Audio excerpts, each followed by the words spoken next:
Hi. I just want to make sure I do a quick little video for you guys because students always, every semester, have an issue with camera placement or they're blocking the camera and they end up losing points because I couldn't grade it or a faculty member couldn't grade it. So I'm going to show you a few things that I want you to pay attention to when you get ready to video your checkoffs, okay? So the first thing is when you're doing your first checkoff, we've got lymph nodes that have to be done. They need to be done at the same time and rolling your fingers. However, I have to be able to see both sides and both placements. So as you'll notice in the video, when we do this, okay, we're going to do one side and we'll do the other side so that the camera can see placement on both sides, okay? Even when it comes down to the neck, we need to do the posterior here and then the posterior here, okay? Now, if your patient is facing the camera, you should not have any issues when it comes to heart sounds and listening to the heart valves because your stethoscope should be able to move across to the chest, okay? But when it comes to respiratory, the problem that we see is patients have a tendency to be sitting sideways. Turn to the side for me, please, sir. Okay? Which is fine, okay, if I'm doing the AP to T diameter. But if I'm going to be listening to his lung sounds, he needs to be facing the camera backwise so that you can see the stethoscope placement for his respiratory. Turn to the side again.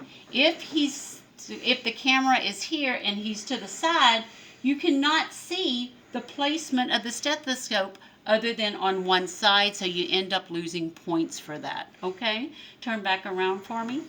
So when you're doing this, please don't make sure that you're in front of the camera because I can't grade what I can't see, okay?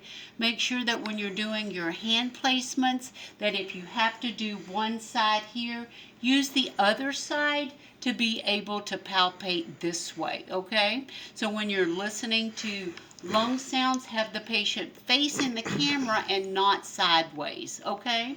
Can you lay down just for a minute for me, Tyler? So when you're doing the abdomen, okay, make sure hands are to the side and that you're going to come down and look at eye level for the pulsations, for the umbilicus to contour the color, and then you're going to come back up. Remember, never touch the abdomen until you listen, okay? So make sure that your camera or your camera person is at the areas where you're going to be listening to your bowel sounds so that we can see placement, okay? The other mistake that is made is whenever it comes to doing the major vital organs and palpating those, okay, your cameraman or your camera must be at placement where I can lift up a patient, go up underneath the rib cage and say, take a big deep breath for me and palpate. I need to see where your hand placement is for your liver, okay? The same thing, if your cameraman has to walk back around to be able to see the placement for when you're doing the spleen, take a big deep breath for me. Good, and palpate in for the spleen, okay? So just make sure that whenever you're doing your checkoffs, that you pay attention to your camera placement and that you educate your camera person. Remember, they're not doing the checkoffs. They're just there trying to help you out. So you need to try to help guide them so that they know where to go and where your next movement is. I hope this little video helps you during your checkoffs, and we wish everyone good luck.